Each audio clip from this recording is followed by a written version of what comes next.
Bapa yang di surga, kami mengucap syukur buat malam hari ini. Kembali Engkau memberi kesempatan kepada kami, walaupun kami dipisah-pisahkan oleh jarak dan waktu, tapi tidak mengurangi rasa kerinduan kami untuk kami boleh memperdalam kebenaran firman Tuhan, supaya kami boleh semakin mengerti, bertumbuh, dan kami boleh menjadi murid-murid-Mu yang mengerti akan kehendak-Mu. Pakai Pak Denny Lumempau yang akan menjadi narasumber kami ya Tuhan. Engkau memberi hikmat, akal budi, supaya setiap yang disampaikan boleh menjadi tuntunan kehidupan kami dan kami boleh semakin mengerti akan kehendak firman-Mu dan kami boleh taat akan firman-Mu. Jemaat Tuhan yang di Betani Peta, Tuhan juga memberkati yang sudah hadir bahkan yang sementara di perjalanan, biar semua kami boleh bersama-sama mendengarkan kebenaran firman-Mu. Di dalam nama Yesus kami berdoa. Haleluya. Amin.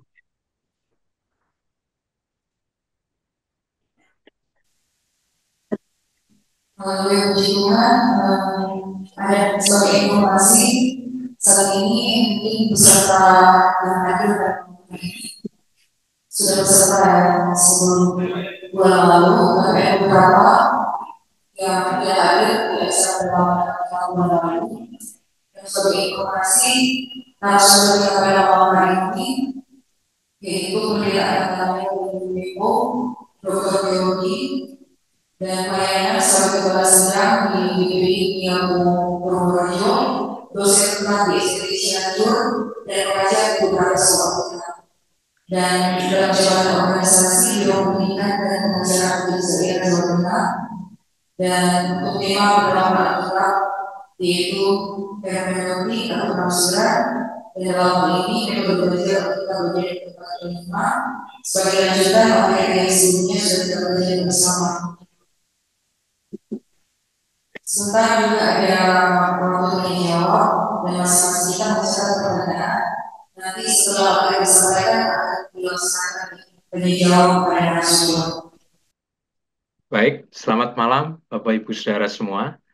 Kita bersyukur kita diberi kesempatan oleh Tuhan untuk kembali dalam kelas belajar ya, dalam pendalaman Alkitab. Dan saya sudah membaca tugas-tugas yang dikirim kepada saya, 2 tahap, dan penilaian saya kepada seluruh yang membuat tugas itu adalah di atas baik ya, berarti B plus lah. Bahkan mungkin sudah bisa diberi nilai A, tapi amin ya. Ya, Jadi puji Tuhan. sebagian besar sudah memahami teori yang sudah saya sampaikan dengan beberapa contoh praktek. Dan ketika tugas itu diberikan, yang di 3 prinsip penafsiran kemarin, sudah mengerjakan sesuai dengan teori. Hanya memang belum bisa memperoleh nilai A karena eh, dari sisi kedalaman ya, mungkin itu hanya karena masalah jam terbang saja, hanya karena masalah kurang sering. Nanti kalau sering maka akan bisa menemukan ide-ide kitab, pelajaran-pelajaran yang lebih dalam dari yang sudah ditemukan. Tetapi saya kagum, takjub ya kepada jemaat GPDI Betani Peta yang mungkin baru sekali saya menyampaikan di sesi kemarin, tetapi pemahaman terhadap materi, teori itu sudah sangat baik. Dan itu nampak ketika membuat tugas itu. Jadi sekali lagi untuk tugas saya apresiasi, tugas yang dikirim kepada saya dalam 2 tahap itu semuanya di atas rata-rata ya, di atas baik ya, seperti itu. Nah, kita sudah menyelesaikan 3 prinsip penafsiran, pengamatan fakta peristiwa, ya, kelompok sub pembahasan dan prinsip penafsiran literal, serta komparasi versi-versi terjemahan. Dan sekarang untuk metode belajar Alkitab yang bagian kedua, kita mau fokus kepada prinsip penafsiran konteks. prinsip penafsiran konteks. Materi sudah saya kirimkan dan saya akan tampilkan di layar prinsip penafsiran konteks. Ya.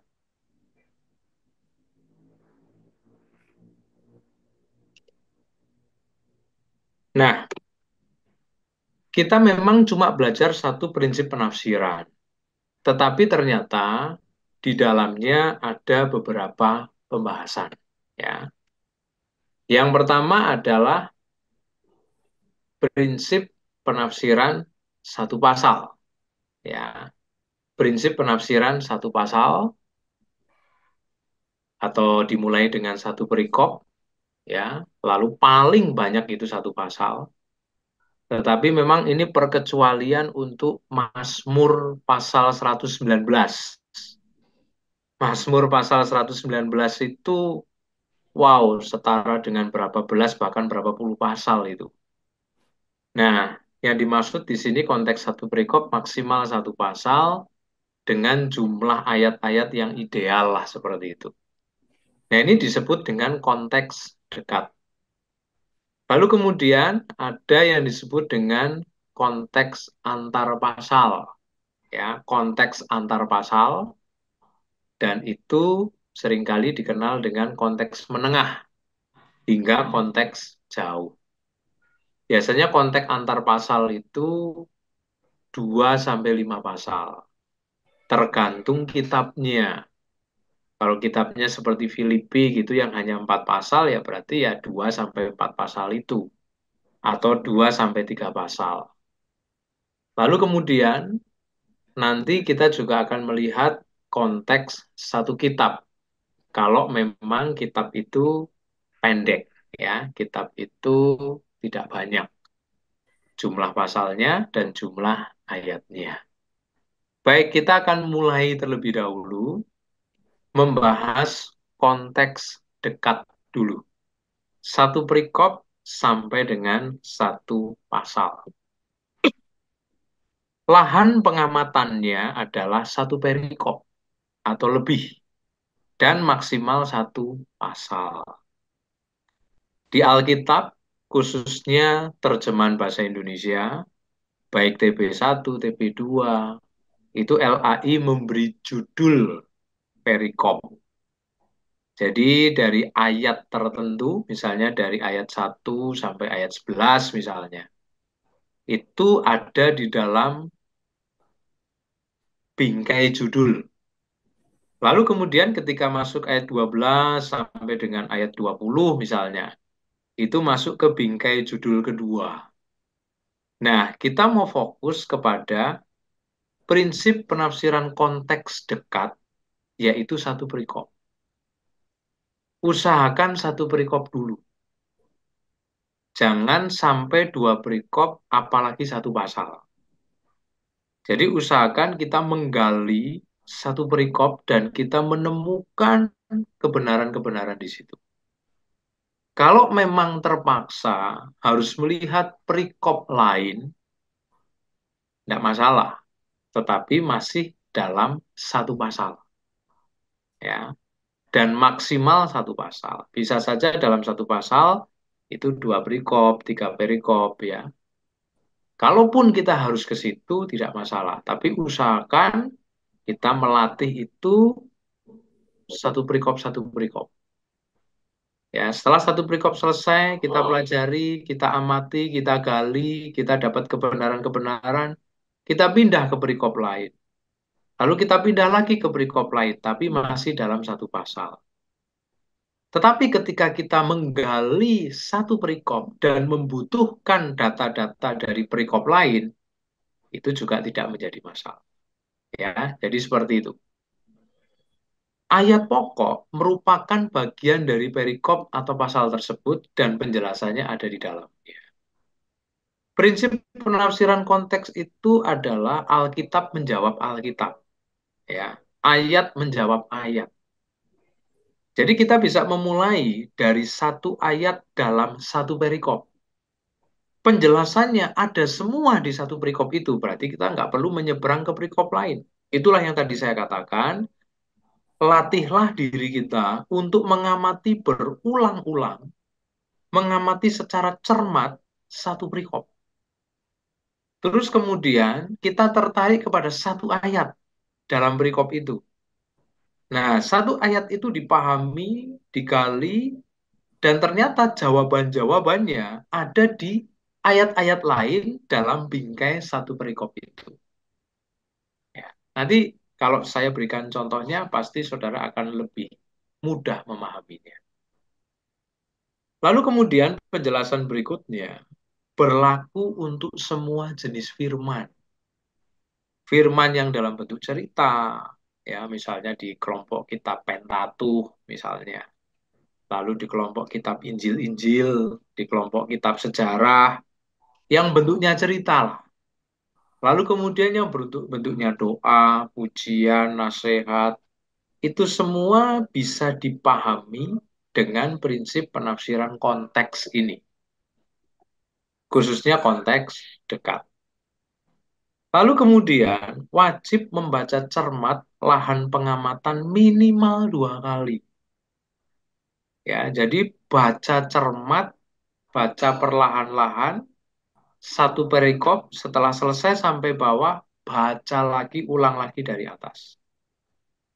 Nah, minimal 2 kali berarti bisa lebih dari 2 kali.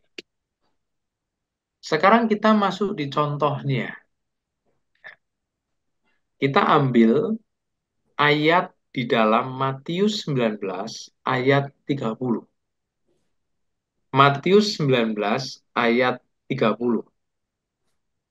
Saya bacakan bunyi ayatnya. Ya. Oh, di bawah sudah ada ya. Tetapi banyak orang yang terdahulu akan menjadi yang terakhir. Dan yang terakhir akan menjadi yang terdahulu. Ini ayat yang sangat terkenal. Jadi pembahasannya adalah mengenai terdahulu akan menjadi terakhir dan sebaliknya. Siapa yang mengucapkan ini? Kalau kita pakai prinsip penafsiran yang kita pelajari bulan lalu, maka yang mengucapkan adalah Yesus. Kepada siapa? Siapa saja yang terlibat di situ? Para murid. Mengapa Yesus mengucapkan itu? Nah, ini yang perlu kita gali. Apa pengertian dari ucapan Tuhan Yesus itu? Kok ini ada di ayat terakhir dari perikop tertentu? Di situ ada perikop judulnya upah mengikut Yesus. Di ayat terakhir inilah kita temukan ucapan tadi. Maka ini menarik untuk kita pahami. Maksudnya apa ayat ini? Apabila kita mengamati hanya satu perikop saja, berarti lahan pengamatannya mulai dari ayat 27. Dengan judul upah mengikut Yesus. Saudara nggak boleh ke ayat-ayat sebelumnya. Cukup di perikop upah mengikut Yesus saja. Lalu kita akan pelajari satu demi satu. Ayat 27, 28, 29. Supaya kita bisa memperoleh jawabannya yang di ayat 30 itu. Mengapa Yesus mengatakan seperti itu? Apa pengertian dari ucapan Tuhan Yesus tadi? Nah, tadi saya katakan ayat menjawab ayat. Alkitab menjawab Alkitab. Jadi kita tidak boleh menjawab dari asumsi kita, dari dugaan kita. Tapi biarlah ayat itu sendiri yang menjawab ayat lain yang dipertanyakan. Ya, mari kita lihat dulu ayat 27-nya. Kalau kita perhatikan ayat 27, ini adalah pertanyaan Petrus. Mengenai apa? Upah yang akan diperoleh dari pengorbanannya. Jadi Petrus bertanya, kami sudah meninggalkan segala sesuatu untuk mengikut engkau. Lalu upahnya apa? Kami ini mau dapat apa? Lalu ayat 28, jawaban dari Tuhan Yesus terhadap pertanyaan Petrus. Upahnya apa? akan memerintah bersama Kristus atas suku-suku Israel. Saudara perlu perhatikan dengan seksama di situ bahwa ayat 28 ini adalah jawaban Tuhan Yesus hanya kepada murid-murid, ya. Hanya kepada murid-murid. Jadi upah ini untuk murid-murid, bukan untuk kita murid-murid sekarang. Yang dimaksud adalah murid-murid pada waktu itu, ya, bukan murid-murid sekarang. Apa upahnya? Memerintah bersama Kristus atas suku-suku Israel. Nah ini. Lalu kemudian, ketika kita lihat ayat yang ke-29, inilah upah untuk semua orang. Jadi yang bertanya Petrus mewakili para rasul, tetapi Tuhan Yesus memberikan jawaban untuk mereka, ayat 27, ayat 28, lalu ayat 29-nya untuk mereka dan untuk kita semua. Apa di ayat yang ke-29 upah yang akan diterima? Akan menerima kembali 100 kali lipat dan akan memperoleh hidup yang kekal. Ini jawaban untuk murid-murid waktu itu dan kita semuanya. Nah, lalu kemudian menjadi pertanyaan kita. Kalau yang tadi ayat 28, kita nggak usah terlalu ingin tahu, karena itu memang berkat untuk para rasul. Ya, secara otomatis mereka nanti akan memerintah bersama Kristus dalam jabatan yang tinggi. Para rasul itu jabatannya tinggi nanti di kerajaan 1000 tahun damai.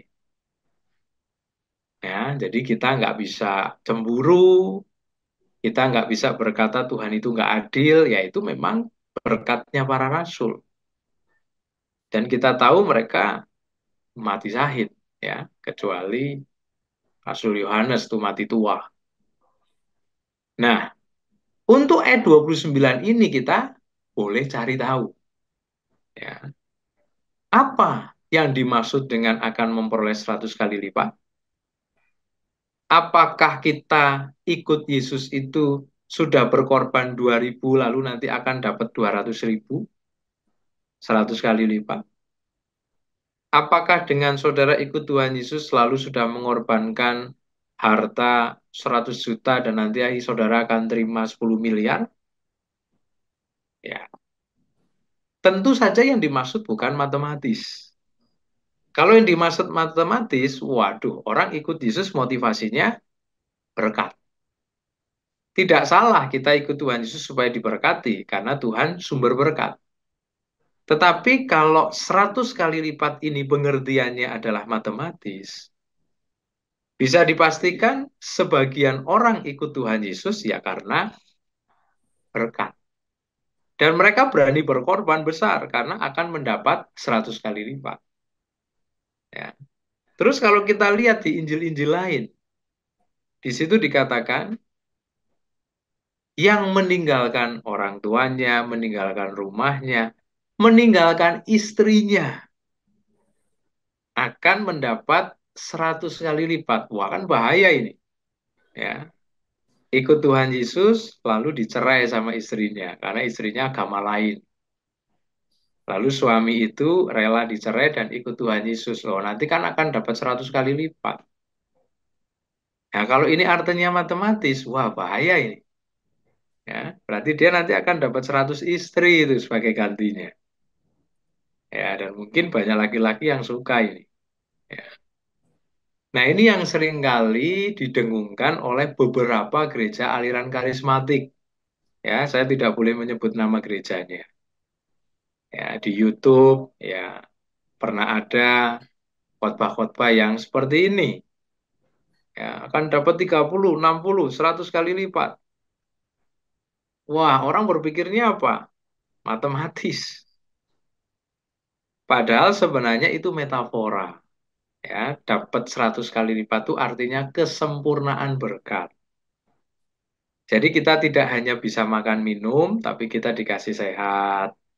Ya, kita dikasih perlindungan ya, walaupun mungkin makan minum lauknya sederhana, tapi semua anggota keluarga sehat. Ya, kalaupun sakit ya batuk pilek lah, masuk angin gitu ya, yang murah-murah minum tolak angin aja sembuh. Jadi 100 kali lipat bukan matematis, tapi metafora.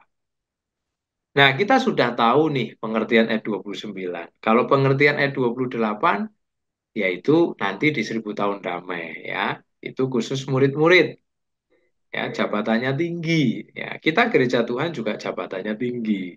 Kita akan terima upah, akan terima mahkota sesuai perbuatan kita. Nanti ada pengadilan bema namanya. Kita akan diadili bukan untuk masuk surga dan neraka, tapi untuk terima upah, terima mahkota.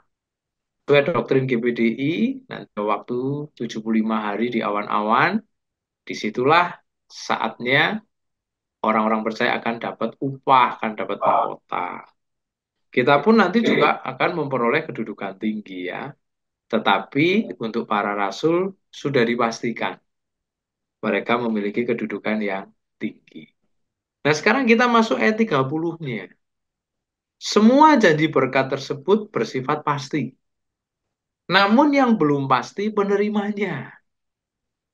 Karena bisa berubah iman, bisa berubah kesetiaan. Ya, seperti itu.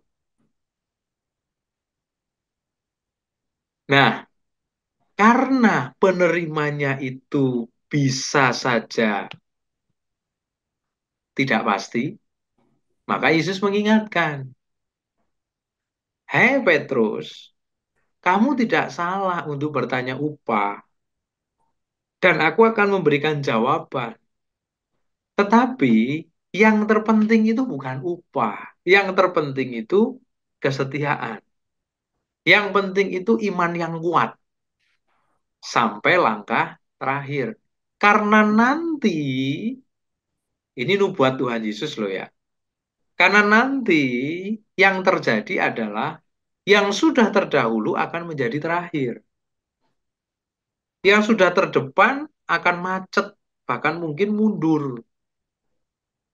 Mahkotanya sudah di depan, garis finish sudah di depan, tapi dia nggak kuat. Lalu dia mundur. Nah, justru yang percaya Tuhan Yesus di masa akhir, di zaman akhir, itu justru akan melesat. Ya, petobat-petobat baru itu justru akan melesat imannya. Menyalip, mendahului orang-orang yang sudah terdahulu.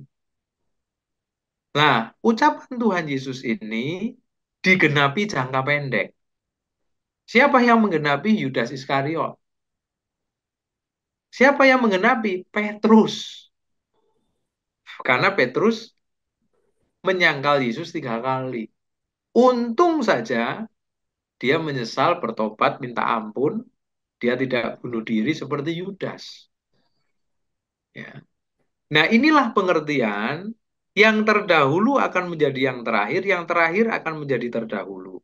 Pengertiannya apa? Bahwa orang yang sudah terdahulu percaya Yesus, orang yang sudah kelihatan hebat dalam iman, belum tentu bisa konsisten sampai langkah terakhir. Tapi sebaliknya petobat-petobat baru yang lah kayaknya masih kemarin sore ya, masih kanak-kanak rohani, itu justru melesat. Dan akhirnya yang terima upah itu yang terakhir menjadi terdahulu. Yang terdahulu menjadi terakhir malah tidak terima upah. Nah, ini pengertian dari ayat yang ke-30. Ya. Jadi kalau kita khotbahkan pun jangan lari dari perikop itu. Ya, suatu ketika kita akan belajar khotbah ekspositori, ya hanya dari perikop itu saja poin-poin khotbahnya. Karena memang penjelasan ayat 30 ada di 27, 28, dan 29. Dari contoh yang pertama, Bapak Ibu Saudara sudah punya gambaran. Oh, prinsip penafsiran konteks dekat tuh seperti ini. Kalau saudara mau fokus di ayat 29-nya, nggak apa-apa. Kepingin tahu pengertian dari 100 kali lipat tadi, itu pun bisa terjawab di ayat-ayat sebelumnya. Karena ini bicara upah, ya. Ini bicara upah yang dikaitkan dengan kerugian. Jadi Petrus itu sudah rugi banyak, rugi uang, rugi apa ya, mental, psikologi, ya, karena dia Yahudi lalu ikut Yesus, sementara Yesus dibenci. Berarti murid-murid juga ikut dibenci. Jadi dia sudah banyak rugi ya, tidak hanya fisik tapi jiwa juga. Nah, makanya 100 kali lipat itu kesempurnaan berkat. Mungkin bisa kita istilahkan berkat rohani, jiwani, dan jasmani. Kesempurnaan atau kelengkapan berkat, bukan matematis. Ya, jadi kalau saudara sudah tahu kebenaran ini, lalu jangan sampai berkhotbah matematis. Ya, itu salah besar itu. Ya, baik, tapi nggak apa-apa kalau bagi yang nggak tahu ya nggak apa-apa. Pak, saya sering dengar di YouTube ya, ada yang khotbah seperti ini diartikan matematis. Ya nggak apa-apa, berarti yang khotbah itu nggak atau belum mengetahui. Ya, contoh pertama sudah kita lewati.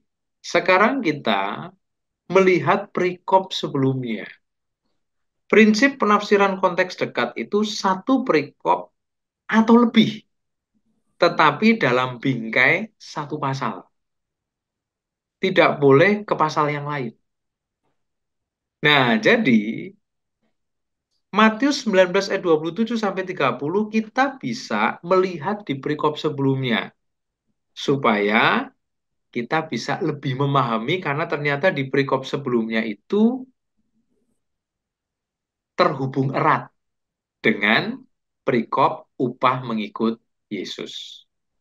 Apa perikop sebelumnya? Kita lihat di situ judulnya adalah orang muda yang kaya. Ya. Jadi boleh kita lihat di perikop sebelumnya karena ini nyambung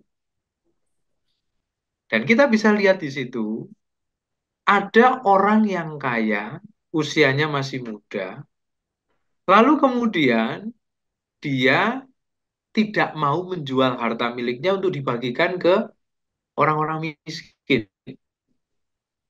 Ya. Semua hukum Taurat sudah dituruti. Ya, saya nggak tahu kualitas nurutinya seperti apa. Tapi yang jelas dia bilang, semua hukum Taurat itu aku sudah lakukan. Ya.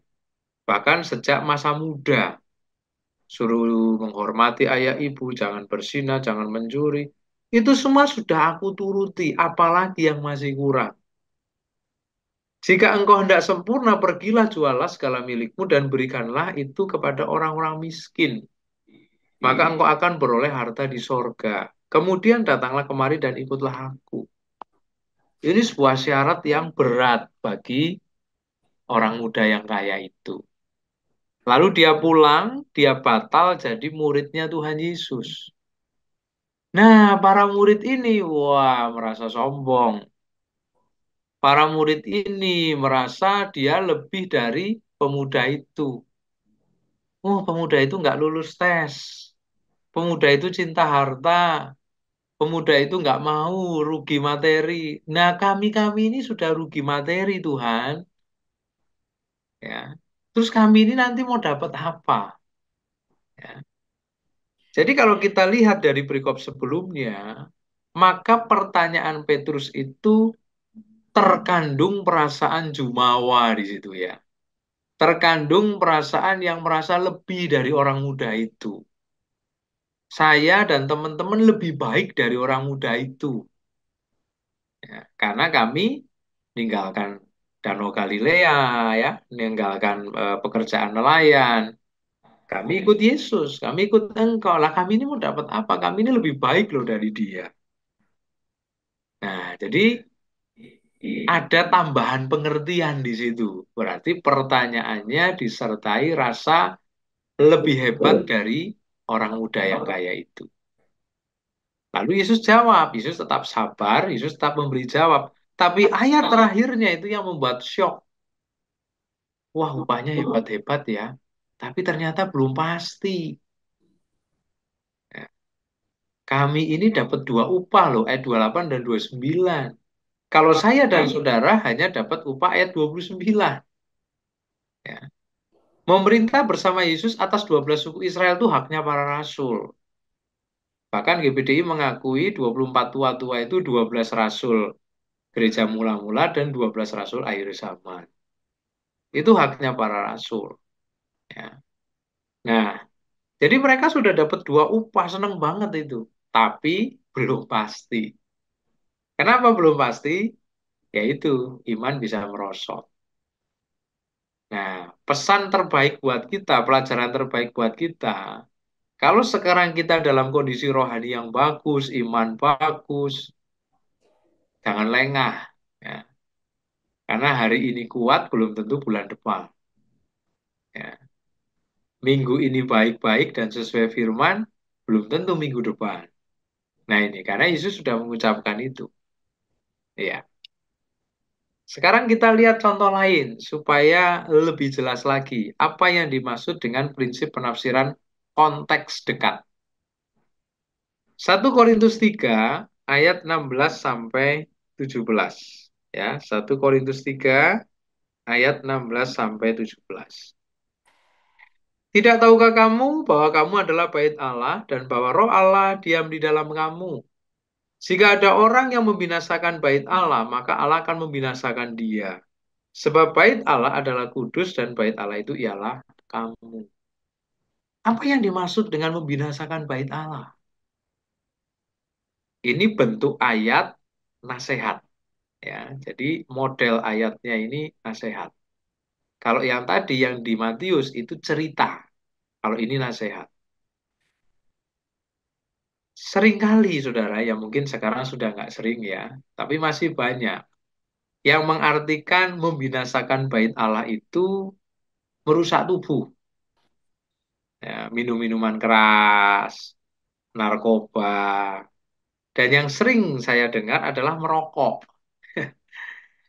Kamu jangan merokok, karena kalau merokok itu membinasakan bait Allah, dan Allah akan membinasakan kamu loh. Ayatnya mana? 1 Korintus 3 ayat 16 dan 17. Apakah betul ayat ini bicara tentang larangan merokok? Pada waktu itu apakah sudah ada rokok? Ya. Merokok tidak boleh, tapi ayatnya bukan ini. Ya, ayatnya lain. Nanti saya akan kasih tunjuk. Tapi kalau ayat ini tidak termasuk merokok di situ. Nah, oleh karena itu apa pengertiannya?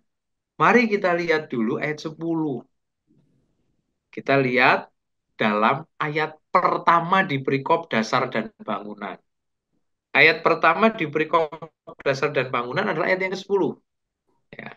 Sesuai dengan kasih karunia Allah yang dianugerahkan kepadaku, aku sebagai seorang ahli bangunan yang cakap telah meletakkan dasar dan orang lain membangun terus di atasnya. Tetapi tiap-tiap orang harus memperhatikan bagaimana ia harus membangun di atasnya.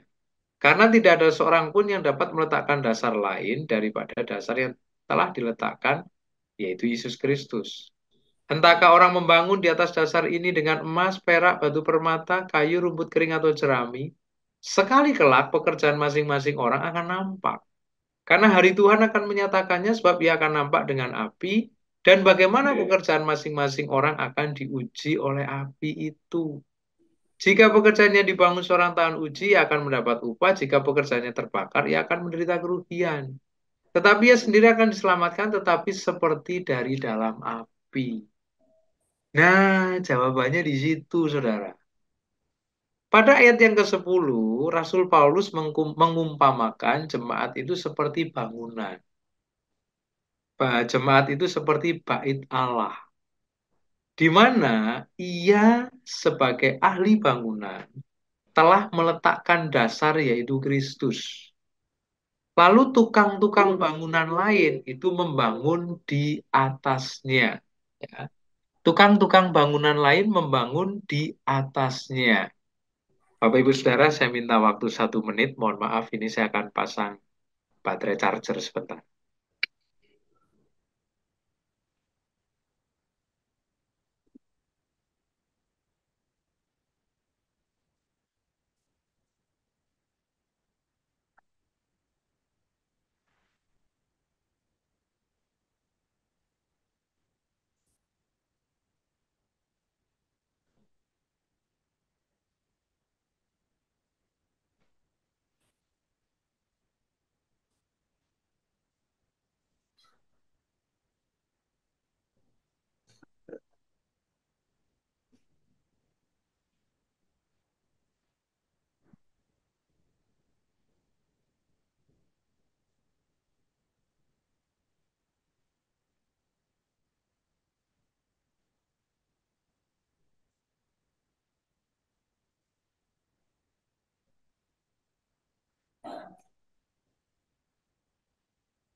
Ya, saya lanjutkan.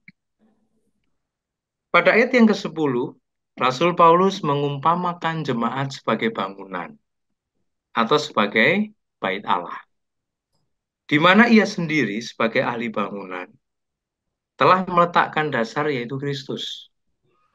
Lalu tukang-tukang bangunan lain, para hamba Tuhan, itu membangun di atasnya. Jadi para hamba Tuhan itu tidak boleh menggeser dasar yang sudah diletakkan oleh Paulus. Ya. Hamba-hamba Tuhan itu hanya boleh membangun di atas dasar itu. Lalu ternyata membangun pun harus memperhatikan material. Di ayat 11 dan 12 itu ada dua jenis material. Yang kualitasnya bagus yaitu emas, perak, batu permata. Lalu jenis material yang kualitasnya jelek itu kayu, rumput kering, dan jerami. Para tukang harus memperhatikan pembangunan material itu. Ya. Jadi para tukang nggak boleh menggeser dasar. Itu yang pertama. Para tukang hanya boleh membangun di atas dasar. Setelah itu, para tukang diperhadapkan kepada dua jenis material. Lalu kemudian ayat 13 sampai 15 pekerjaannya akan diuji. Yang pakai kualitas baik akan tahan uji. Sebaliknya, yang pakai kualitas jelek itu tidak akan tahan uji dan dia akan menderita. Sebab semua hasil kerja itu terbakar dan dia nggak dapat penghargaan. Lalu di ayat yang ke-16-nya, Paulus menegaskan bahwa kalian itu adalah bait Allah yang dibangun oleh tukang-tukang bangunan. Dan kemudian ada ancaman di situ. Bagi tukang-tukang bangunan yang memakai material jelek, kalian akan dibinasakan. Dalam arti kata, kalian akan dihukum oleh Tuhan. Kalian akan menderita kerugian besar. Kalaupun kalian selamat, seperti keluar dari dalam api. Lalu jemaatnya bagaimana lah? Kalau jemaatnya itu senang dibangun sama tukang-tukang yang tidak bertanggung jawab, jemaatnya juga ikut tidak dapat apa-apa. Jemaatnya juga ikut menderita nanti di pengadilan. Sekali lagi, bukan pengadilan untuk masuk surga dan neraka ya, tapi pengadilan untuk menentukan upah mahkota. Nah ini, penghancur bait Allah, pembinasa bait Allah yang pertama adalah para tukang yang pakai material jelek. Yang kedua, penghancur bait Allah ya jemaat itu sendiri. Dia sedang membinasakan dirinya sendiri karena dia senang dibangun dengan kualitas jelek. Ya. Dari sini kita sudah tahu, oh arti membinasakan bait Allah itu ini toh. Kalau kita pelayan-pelayan Tuhan, entah kita ketua komsel, ketua pelwa, pelprip, dan lain sebagainya, lalu kemudian diberi tugas untuk menyampaikan renungan, mendoakan, membimbing jemaat, kita ini juga termasuk tukang. Ya. Kita ya bangunan, tapi kita sendiri juga tukang. Maka perhatikan itu. Jadi ayat ini bukan ayat untuk melarang orang merokok. Ya, ayat untuk melarang orang merokok itu kita bisa pakai Galatia pasal 5, yaitu tentang keinginan daging. Salah satunya adalah sihir. Ya, sihir itu bahasa Yunaninya parmaukea yang menjadi farmasi. Nah, sihir, farmasi itu obat-obatan. Ya, yang bisa membuat orang jadi linglung ya. Ya, seperti sihir lah. Orang yang kalau kena obat-obatan itu kan candu ya. Dia nggak tahu harus berbuat apa, yang tahu cuma candu terus. Ya, sama dengan rokok itu ada candunya. Jadi kalau melarang orang merokok, pakainya ayat itu, bukan ayat ini, karena secara konteks tidak cocok.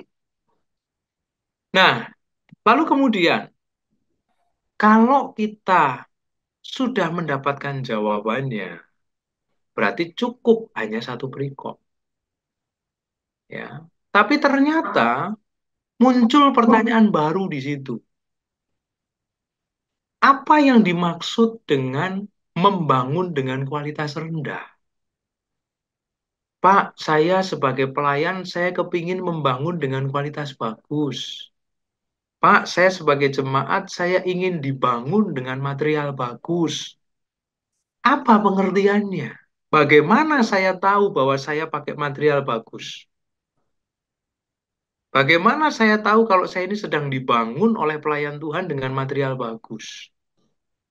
Nah, ini tidak ada jawabannya di perikop itu. Maka kita harus nyebrang ke perikop lain. Tapi masih tetap di pasal 3. Kita harus lihat dari ayat 1 dulu. Ternyata di ayat 1 sampai 9, jemaat disebut sebagai atau disamakan dengan orang yang mengalami pertumbuhan. Jemaat itu disamakan seperti orang-orang dalam psikologi perkembangan. Dari anak-anak, remaja, pemuda, dewasa, ya, seperti itu. Rasul Paulus di pasal 3 ayat pertama dan seterusnya mengkritik jemaat Korintus. Karena jemaat di Korintus itu kelihatannya dewasa tapi masih kanak-kanak. Tandanya apa? Mereka itu maunya susu, maunya bubur, maunya makanan lembek. Mereka kalau dikasih makanan keras nggak mau. Padahal kelihatannya dewasa, udah lama ikut Tuhan. Tapi makanannya maunya yang lembek, makanan bayi. Nah, inilah persamaan dengan bangunan yang dibangun dengan kualitas jelek. Jadi kalau kita sebagai jemaat seneng khotbah yang manis-manis, khotbah yang menghibur, yang menguatkan, itu nggak salah. Khotbah motivasi, tapi giliran khotbah yang menemplak, khotbah yang menguliti, khotbah yang mengajak untuk memeriksa diri, khotbah yang menegur, khotbah yang di dalamnya ada ancaman, kalau nggak bertobat, bla bla bla bla bla bla, wah kita nggak seneng. Khotbah-khotbah penderitaan, khotbah pikul salib, wah saya nggak mau yang khotbah begitu. Saya maunya yang motivasi, khotbah yang menghibur, khotbah berkat, khotbah mujizat, ya. Nah ini hati-hati, saudara. Kalau kuping kita lebih suka yang begitu, berarti kita ini kanak-kanak rohani. Berarti kita sama dengan bangunan yang dibangun dengan material jelek. Ya, seperti itu. Ya, Gereja Pantekosta di Indonesia sampai hari ini masih komitmen lah kalau khotbah itu seimbang. Perlu khotbah motivasi, menghibur, khotbah berkat, khotbah pengharapan, janji, mujizat. Tapi ya juga perlu khotbah penderitaan, pikul salib, ya. Khotbah yang menemplak, menegur, itu perlu. Karena di Injil Yohanes dikatakan kalau kita ini berbuah itu justru carang itu akan dibersihkan dan sakit itu supaya lebih lebat lagi. Tapi saya nggak lari ke Yohanes ya, karena ini prinsip penafsiran konteks. Nggak boleh pindah ke pasal lain, apalagi ke kitab lain tuh nggak boleh. Ya, kita harus ketat dengan satu pasal itu. Nah, jadi kita sudah dapat jawabannya ini. Lalu kemudian di jemaat Korintus sendiri ada yang iri, dengki, berselisih, egois. Karena di situ ada kelompok Kefas, kelompok Apolos, kelompok Paulus, kelompok Kristus. Pecah-pecah di situ jemaatnya. Kenapa pecah ya? Karena iri, dengki, perselisihan, egois. Ya. Nah, itulah kanak-kanak rohani. Itulah bangunan yang materialnya jelek. Nah, ini jemaat harus melihat, saya ini senang dibangun dengan kualitas apa. Ya. Kalau kita sebagai pelayan, maka kita pun harus memeriksa diri kita. Selama ini saya membangun dengan material yang apa ini? Selama ini saya kasih bubur, susu terus, atau saya selingi dengan makanan keras? Nah itu, jadi kita udah terjawab ya. Pengertian membinasakan bait Allah sudah terjawab di ayat 10 dalam satu perikop. Pengertian tentang bangunan yang kualitas bagus, bangunan yang kualitas jelek, material-material itu ternyata kita temukan di ayat 1 sampai ayat 9. Udah hanya di situ-situ saja ayat menjawab ayat. Saya sudah kasih dua contoh dan sekarang kita ke tugas murid. Ini ayat yang sangat terkenal. Ini ayat yang menarik ini ya, ayat yang enak didengar di telinga ini. Ini bukan ayat penderitaan, ayat pergumulan ya. Tapi ini ayat yang menarik meskipun kalau kita lihat konteksnya ini juga konteks pergumulan. Ya, apalagi kalau saudara membaca pasal 8 mulai ayat 18 dan seterusnya ya. Semua manusia itu merasa sakit bersalin ya. Mengeluh merasa sakit bersalin dan seterusnya. Tapi di ayat yang ke-37 bahwa kita ini adalah lebih dari orang-orang yang menang. Nah, coba saudara pelajari pasal 8 ya. Pelajari pasal 8. Kalau di situ ada lebih dari satu perikop, nggak apa-apa. Saudara amati saja pasal 8. Lalu kemudian cari tahu apa pengertian lebih dari pemenang. Kita disebut pemenang saja sudah senang. Lah ini kok lebih dari pemenang. Dan kita sering nyanyi lagu ini. Ya. Mungkin kita sering memperkatakan iman. Saya lebih dari pemenang. Saya lebih dari pemenang. Iya, tapi artinya apa? Nah, jawabannya di mana? Ya di pasal 8 itu saja.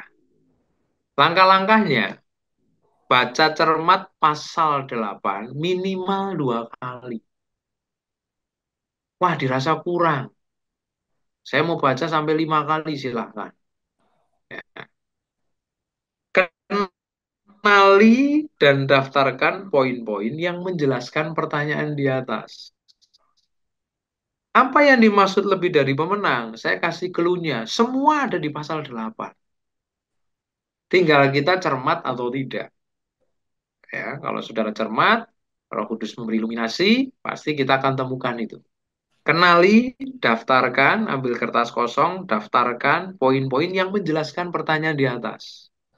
Setelah itu, buat kesimpulan atas poin-poin itu.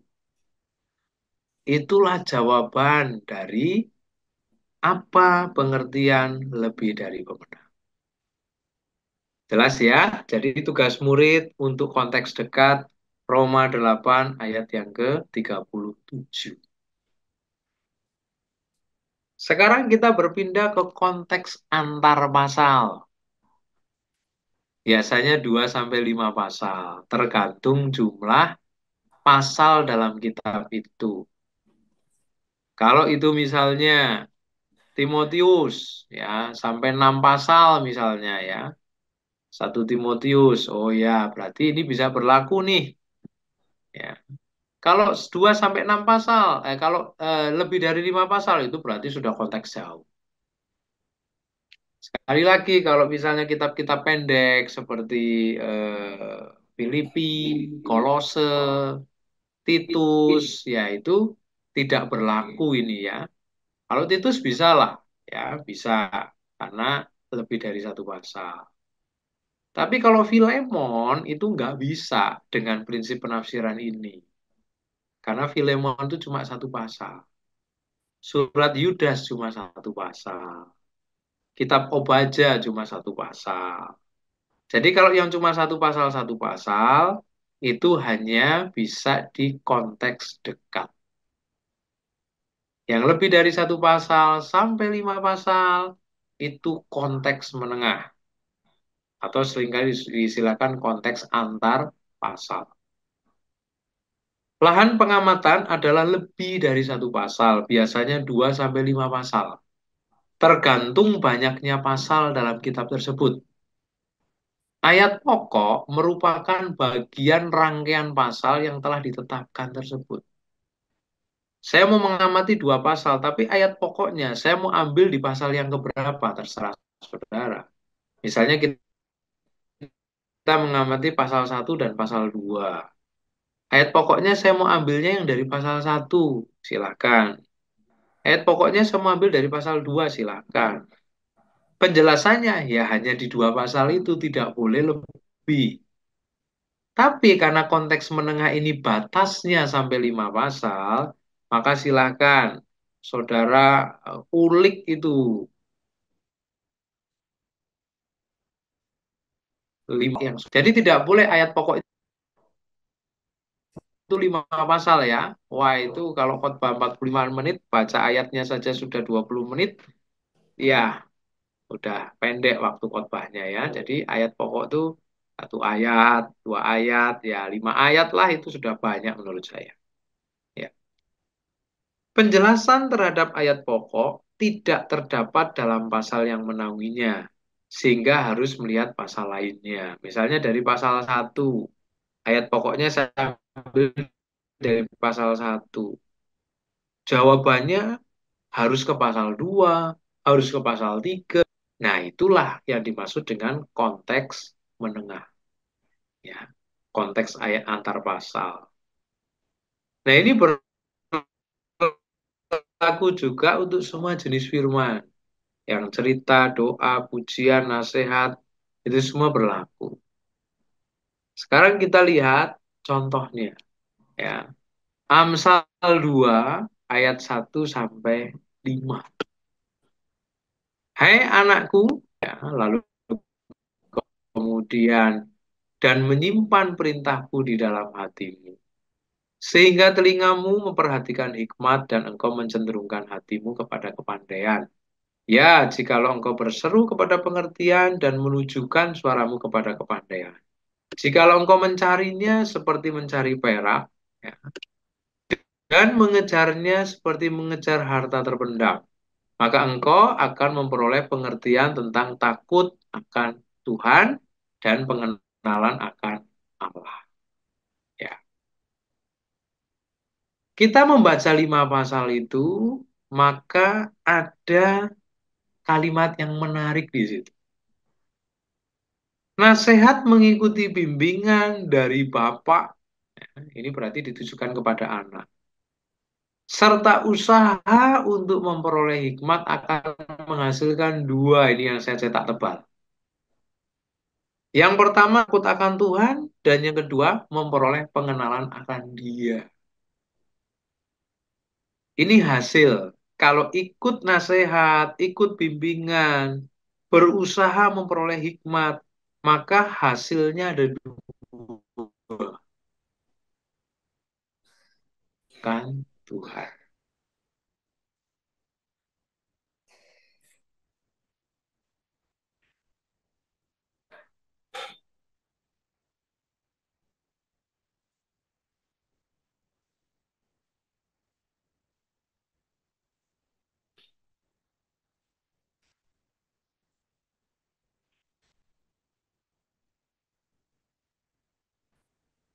Kok bisa tahu, Pak? Ya, karena saya sudah membaca sampai 5 pasal ke depan. Ya, kalau saya mulainya dari pasal 2, maka saya membaca hingga sampai pasal 7 atau pasal 6 lah. Ya, karena mentok-mentoknya hanya 5 pasal itu. Dari situ saya temukan jawabannya. Apa itu jawabannya? Pengenalan akan Tuhan. Tuhanlah yang memberi hikmat, dari mulutnya datang pengetahuan dan kepandaian. Jadi orang kalau dengar nasihat, ikut bimbingan, lalu berupaya mengejar hikmat, maka orang itu akan memperoleh pengenalan akan Tuhan. Pengenalan akan Tuhan itu apa sih yang dimaksud? Ya kenal, ya ngerti, ya paham tentang Tuhan. Paham tentang apanya? Tuhan pemberi hikmat. Tuhan sumber pengetahuan dan kepandaian. Jadi kalau ada orang tua mengajar anak, ada pendeta mengajar anak, hamba Tuhan mengajar anak, mengajar jemaat, itu sebenarnya pengetahuannya dari Tuhan. Ya, bukan dari dirinya, tapi dari Tuhan. Jadi kita akan mengenal Tuhan. Mengenal Tuhannya apa yang dikenal dari Tuhan? Dia sumber hikmat, sumber pengetahuan, sumber kepandaian. Terus apalagi yang kita bisa kenal dari Tuhan? Ia menyediakan pertolongan bagi orang yang jujur. Dia penolong ya kepada orang jujur. Orang jujur itu seringkali dikerjain orang, diakalin ya, dirugikan. Tapi Tuhan tolong orang yang jujur itu. Bahkan yang mengakali, menipu itu malah kena hukuman, kena asap. Ya. Ia menjadi perisai bagi orang yang tidak bercela lakunya. Nah ini kita tambah pengenalan ini akan Tuhan. Tuhan itu jadi perisai, ya, seperti orang yang lagi perang. Ada perisai, tempat berlindung, diarahkan oleh musuh. Ia menjaga jalan keadilan dan memelihara jalan orang-orangnya yang setia. Jadi ketika saya dan saudara berjalan, itu dipagari, dijagai, dikawal oleh Tuhan. Nah, ini yang kita peroleh dari ayat-ayat yang saya tampilkan tadi. Apakah hanya ini? Enggak. Saudara bisa menemukan lebih dari yang saya tampilkan, itu saya senang. Jauh lebih baik. Jadi yang saya tampilkan ini hanya contoh saja. Ini loh, ketika kita lari ke pasal yang lain, tapi dibatasi hanya 5 pasal, maka kita akan memperoleh jawabannya. Ini baru yang pertama ya, pengenalan akan Tuhan. Lalu berikutnya, orang yang dengar bimbingan, ya, orang yang berusaha untuk mengejar hikmat, dia akan menjadi orang yang takut akan Tuhan. Nah, apa pengertian takut akan Tuhan di pasal-pasal itu? Mungkin di kitab Mazmur ada juga takut akan Tuhan, tapi pengertiannya lain. Ya, ketika saudara membaca surat-surat Paulus, misalnya di situ juga menemukan tentang takut akan Tuhan, tapi pengertiannya bisa lain, begitu ya. Lalu kemudian ketika kita membaca di kitab Pentateuch, oh di situ juga ditemukan takut akan Tuhan, pengertiannya bisa beda sesuai konteksnya. Ya. Jadi takut akan Tuhan dalam konteks Amsal ini seperti apa? Ya. Jadi masih ya, dengan hikmat Tuhan meletakkan dasar bumi, berarti dia pencipta. Dengan pengertian takut akan Tuhan, menurut kitab Amsal. Ya. Orang yang takut Tuhan itu hati. Ya. Namanya orang takut, hormat, itu berarti percaya. Yakin. Seperti orang kalau percaya, ya orang itu dia menghormati juru kunci, tempat keras. Dia percaya sama roh penunggu di situ. Dia lewat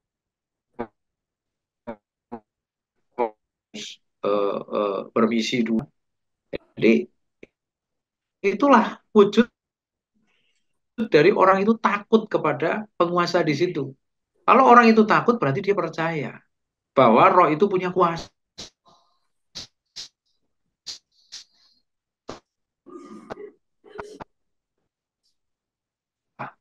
Takut akan Tuhan berikutnya itu tidak bersifat pengertian sendiri. Karena pengertian kita itu bisa berbeda dengan pengertian Tuhan. Pengertian ya, dia boleh punya teori, dia boleh punya pengetahuan, tapi dia harus cocokkan dengan pengetahuan Allah, dengan firman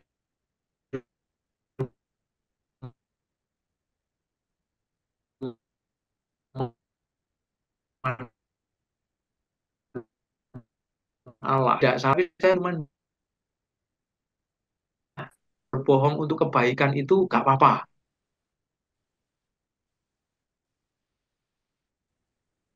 Nah, itu pengertian kita. Saya berbohong tapi untuk kebaikan.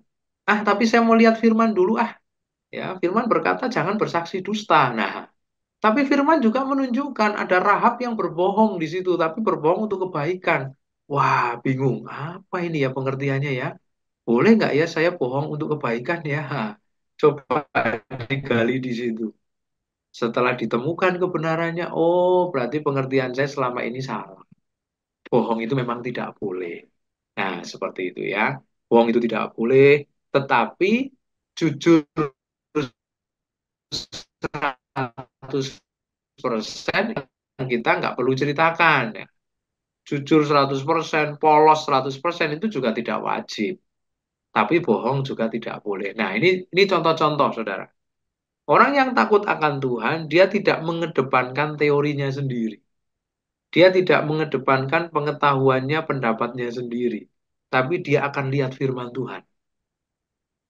Orang yang takut akan Tuhan akan mengakui Tuhan dalam setiap langkahnya. Ya, kalau dia sembuh ya karena Tuhan, kalau dia sukses dalam karir ya karena Tuhan. Sebaliknya, kalau dia lagi alami masalah ya dia andalkan Tuhan. Dia alami tekanan, penderitaan ya dia andalkan Tuhan. Pokoknya apapun situasinya, dia mengakui Tuhan sebagai sumber hidupnya. Ya. Lalu kemudian orang yang takut akan Tuhan itu orang yang tidak menganggap dirinya sendiri bijak. Orang yang takut akan Tuhan adalah orang yang menjauhi kejahatan. Nah, poin-poin ini saudara bisa dalami sendiri, ya, sehingga saudara bisa memberi penjelasan. Tadi sudah saya contohkan sampai di akuilah dia dalam segala lakumu. Saya sudah tampilkan poin-poin, tapi saya juga beri penjelasan. Untuk poin yang keempat, kelima, saudara bisa gali sendiri apa yang dimaksud dengan jangan menganggap dirimu sendiri bijak. Kok bisa itu disebut sebagai wujud takut akan Tuhan? Coba digali lagi. Kalau menjauhi kejahatan, oh jelas ya. Orang yang menjauhi kejahatan itu karena takut akan Tuhan. Hormat kepada Tuhan. Tidak mau menyakiti hati Tuhan. Tidak mau membuat Tuhan tersinggung. Ya, itu. Muliakan Tuhan dengan hartamu dan dengan hasil pertama dari segala penghasilanmu. Itu juga wujud takut akan Tuhan. Hormat kepada sumber berkat. Hai anakku, janganlah engkau menolak didikan Tuhan. Menerima didikan Tuhan dengan tidak bosan-bosan, itu juga wujud takut akan Tuhan. Ya. Kita berpindah ke contoh lain sekarang. Untuk mengetahui bagian isi dari pembukaan meterai ketujuh yang ada di Wahyu pasal 8, yaitu tentang peniupan tujuh sangkakala, maka kita harus berpindah ke pasal 9, lalu berpindah ke pasal 11, ayat 15 sampai 19.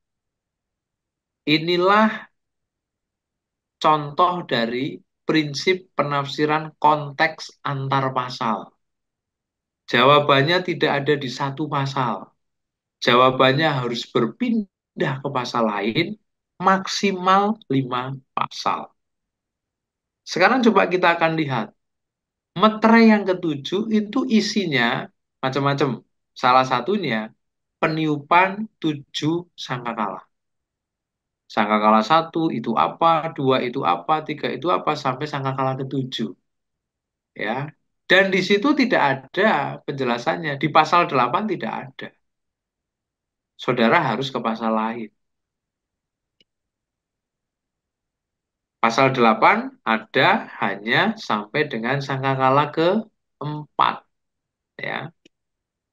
Hujan es dan api bercampur darah. Ya, yang menghancurkan sepertiga tumbuh-tumbuhan. Lalu sangkakala kedua, seperti gunung besar yang menyala-nyala. Lalu merusak sepertiga laut dan juga makhluk-makhluk yang ada di laut. Lalu bintang jatuh dan itu menghancurkan air tawar. Ya, jadi tumbuh-tumbuhan, laut, air tawar itu kena semua. Lalu kegelapan. Merusak apa? Matahari, bulan, dan bintang. Sepertiga dari benda-benda penerang. Nah, ini ada semua di pasal 8. Tapi sangkakala kelima, keenam, ketujuh, Nah, itu harus pindah ke pasal lain. Ya. Sangkakala 1 sampai dengan keempat itu berhubungan dengan alam.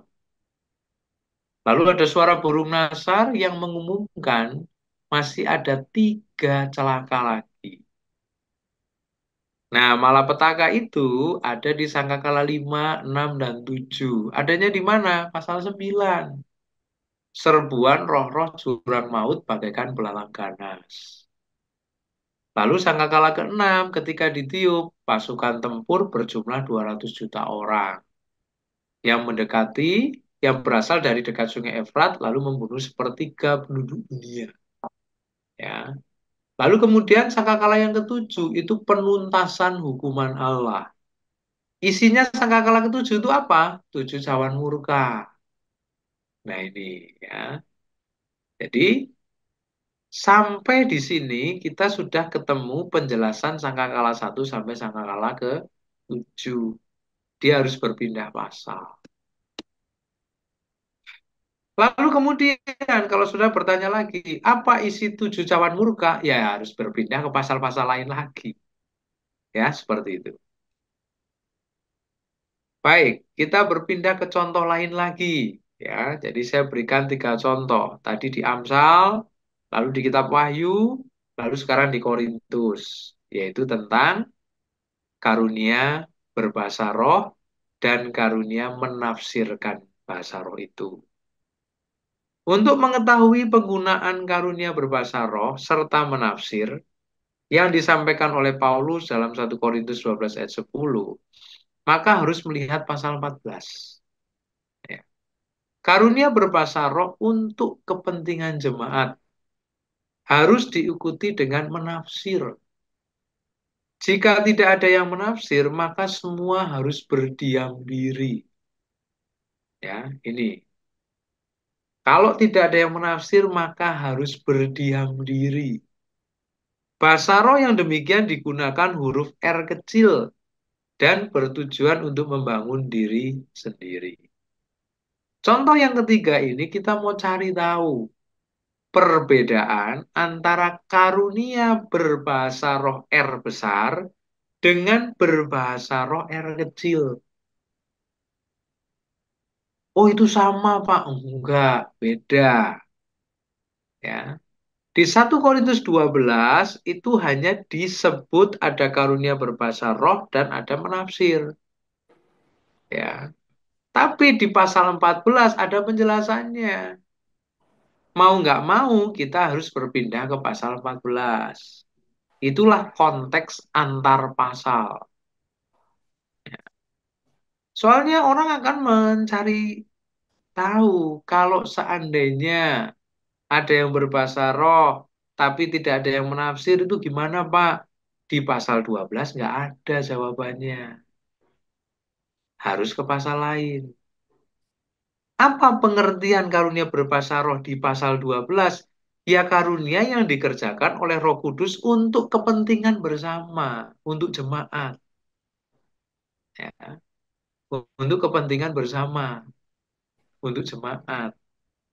Tapi kalau ada yang berbahasa roh lalu tidak ada yang menafsir, itu berarti berbahasa rohnya bukan untuk kepentingan jemaat.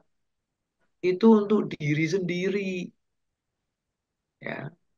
Jadi karunia berbahasa roh untuk kepentingan jemaat harus wajib diikuti dengan menafsir. Jika tidak ada, maka semua harus berdiam diri. Bahasa roh yang demikian digunakan huruf R kecil dan bertujuan membangun diri sendiri. Nah, sering kali terjadi malah lomba bahasa roh di situ. Keras-kerasan bahasa roh. Siapa yang paling keras, siapa yang paling lama, siapa yang paling variasi dalam kata-kata. Ya. Bahkan di aliran karismatik ya, tidak semua ya. Sebagian besar aliran karismatik itu bahasa roh sudah wajib. Ya. Bahkan kalau nggak berbahasa roh itu diajak sama pemimpin yang di altar itu. Ayo ikuti saya. Mari kita berbahasa roh. Ya. Saya melihat masih belum semua ini. Ayo ikuti, ikuti saya, ikuti saya, ikuti saya. Wah, Itu nggak ada ayatnya itu. Ya. Fenomena yang seperti itu gimana Pak? Aduh, saya nggak bisa jawab lah, itu urusan gereja lain lah. Tapi nggak ada ayatnya. Paulus nggak pernah mengajak mari kita berbahasa roh. Malah Paulus bilang di pasal 14, yang dikejar itu harusnya karunia bernubuat. Ya, lebih baik kita memakai 5 kata yang bisa kita pahami dan orang bisa dibangun, dikuatkan, dimotivasi, dibimbing, ya, dikuatkan imannya. Lebih baik itu daripada 1 jam bahasa roh tapi nggak jelas ngomong apa. Ya. Nah ini, kalau demikian bahasa roh yang bukan untuk kepentingan jemaat lebih baik di kamar, lebih baik di ruang doa, lebih baik di jam doa pribadi. Silakan.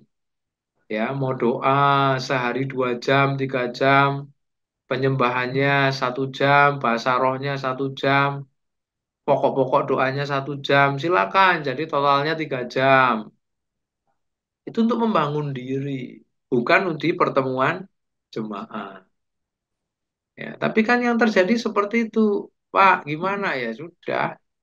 Nanti kalau kita bilang nanti dikira membatasi karya roh. Padahal Paulus bilang diem, tunggu ada yang menafsir. Oh, nggak ada yang menafsir, ya sudah diem. Ya, lebih baik menyembah, lebih baik bilang haleluya, puji Tuhan, engkau mulia, engkau baik, lebih baik begitu daripada lama-lama lama-lama tapi ya memang lama. Ya, dia sendiri udah bilang lama-lama, ya memang lama, tapi nggak ada artinya. Ini kalau mau objektif melihat kepada ayat Alkitab. Tapi kalau punya pengertian sendiri, punya pengalaman sendiri, silakan. Saya berbahasa roh dan roh saya dibawa ke sorga. Wah, dan di sorga saya juga berbahasa roh. Makanya kita harus melatih sejak sekarang berbahasa roh. Karena nanti yang akan kalau kita mati, yang akan dibawa ke sorga itu roh dan jiwa. Jadi kita harus bisa berbahasa roh dulu. Wah, itu ya jualan obat kalau gitu ya. Itu hanya mempromosikan diri dan kehebatan diri karena dia pintar berbahasa roh. Nah, itu salah, salah, nggak ada ayatnya ya, seperti itu. Nggak ada dasar firmannya. Tapi oke lah, kalau itu aliran gereja lain, saya nggak perlu banyak komentar ya. Tapi kalau itu GBDI, ya ini kita perlu merenungkan bersama. Apakah betul bahasa roh itu harus ditampilkan bareng-bareng dengan suara yang keras, ya menarik perhatian banyak orang, ya. Nah, itu yang perlu menjadi perenungan bersama. Kalau mau melihat pengertian dari bahasa roh R besar dan bahasa roh R kecil. Ya, lalu kemudian konteks jauh yang lebih dari 5 pasal, bahkan sampai 1 kitab. Ya, nah ini tergantung dari jumlah pasal. Untuk mengetahui bagian isi dari sangkakala ketujuh, yaitu penumpahan 7 cawan murka, maka harus berpindah ke pasal 15. Jauh banget, Pak. Pasal 8, pasal 9, lalu harus ke pasal 15. Itu nggak bisa disebut konteks antar pasal. Karena sudah lebih dari 5 pasal. Kenapa ada jeda? Ya, kenapa di situ ada cerita-cerita dulu, baru kemudian masuk ke penumpahan 7 cawan murka. Nah, itu memang perlu diperhatikan ya. Tetapi kalau kita mau fokus saja hanya kepada penumpahan 7 cawan murka, ya sudah, di sangkakala ketujuh yang dijelaskan di Wahyu pasal 9, itu kemudian kita loncat ke pasal 15. Ya, seperti itu. Cawan murka 1 itu bisul yang ganas ya, jahat, ya, semacam kanker ganas, itu ada di pasal 16, lalu cawan murka kedua, air laut jadi darah, itu pasal 16, lalu sangkala ketiga air sungai, dan semua mata air juga menjadi darah, itu pasal 16 juga, lalu matahari menjadi sangat panas, ya, lalu kemudian yang kelima, tahta binatang, ya, yang terkena hukuman.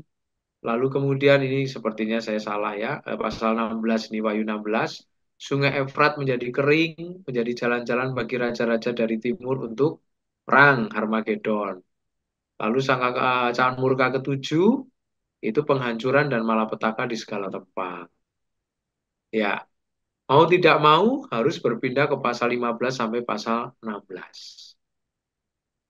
Contoh lain, untuk mengetahui janji Allah kepada Abraham di Kejadian pasal 12 ayat 2 sampai 3, maka harus berpindah ke pasal-pasal selanjutnya. Jadi Allah berjanji kepada Abraham dan terkenal banget itu janjinya. Ya, aku akan membuat kau menjadi bangsa yang besar. Aku akan memberkati engkau. Yang mengutuk engkau aku akan kutuk. Ya, oleh engkau semua kaum di muka bumi akan dapat berkat dan seterusnya.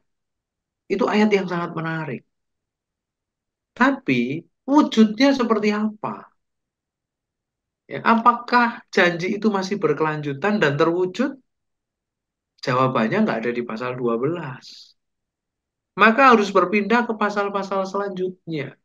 Lalu penggenapan jangka pendek dari janji Tuhan di pasal 12 adalah di pasal 21, yaitu ketika Ishak lahir. Bayangkan saudara, proses dari janji menuju realisasi itu butuh 9 sampai 10 pasal. Jadi tidak mungkin kita dapat jawabannya di pasal 12 dan 13. Bahkan sampai pasal 16 pun belum ada jawaban nyatanya. Baru proses semua. Jadi mau nggak mau harus pakai konteks jauh. Waca terus nih. Sampai 16 belum ada di jawabannya. Waca terus saudara. Begitu di ayat 21. Oh ini janji Tuhan digenapi dalam jangka pendek ketika Ishak lahir. Ya, seperti itu. Lalu kemudian kita masuk ke tugas murid sekarang. Amati dan daftarkan bentuk providensi Allah kepada orang-orang Israel di pembuangan dalam kitab Ester yang saya ketik huruf besar semua itu. Istilah providensi adalah pemeliharaan dan perlindungan Allah yang didasarkan pada pengetahuannya sebelum malapetaka terjadi. Saudara tahu ya, kitab Ester gambarannya pasti tahu. Allah sudah mengetahui jauh ke depan bahwa Israel yang tidak ikut pulang dari pembuangan, yang tetap tinggal di Persia, itu nantinya akan dihabisi oleh Haman. Ya. Yang ikut kembali sudah kembali ke Yerusalem ya. Rombongan Zerubabel, rombongan Esra, rombongan Nehemia. Ya, waktu itu belum sampai ke rombongan Nehemia. Rombongan Zerubabel ya. Sebelum rombongan Esra, terjadilah peristiwa kitab Ester. Nah, Allah sudah tahu, ini yang nggak ikut pulang, ini akan dihabisi oleh Haman ini. Maka Allah menyiapkan perlindungan. Allah menyiapkan pemeliharaan. Dengan jalan, Esther bisa jadi ratu. Dan seterusnya, dan seterusnya. Nah, mari saudara amati dengan cermat mulai pasal 1 sampai pasal 8. Ya, pasal 1 sampai pasal 8, saudara harus amati di situ, daftarkan bentuk pemeliharaan Allah. Saya sudah kasih clue-nya tadi satu. Esther terpilih menjadi ratu pengganti Wasti. Itu termasuk providensi Allah. Lalu apalagi di situ? Silakan daftarkan sebanyak mungkin. Ya. Kalau saudara bisa daftarkan 5 poin saja, wah itu sudah hebat. Ya. Karena tidak mudah untuk bisa menemukan bentuk-bentuk pemeliharaan Allah di pasal 1 sampai pasal 8 itu. Daftarkan wujud providensi Allah kepada umat Israel dalam pembuangan di masa Ahasveros itu. Ya, baik. Saya sudah presentasikan semua prinsip penafsiran konteks dekat, satu perikop hingga satu pasal, prinsip penafsiran antar pasal, 2 sampai 5 pasal, prinsip penafsiran konteks jauh hingga satu kitab. Dan saya sudah berikan contoh-contoh-contohnya. Lalu kemudian ada tugas murid di situ. Sebelum kita masuk ke tanya jawab, kita break dulu sebentar. Ya, Baik Pak, kita akan masuk di presentasi tugas murid yang bulan kemarin. baik. Yang pertama dari yang siap Bapak Denny Tampi. Dari Bapak Denny Tampi, Ya, baik, dan silakan. silakan dapat disajikan materi dari multimedia. Ya. Silakan ke Bapak Denny Tampi.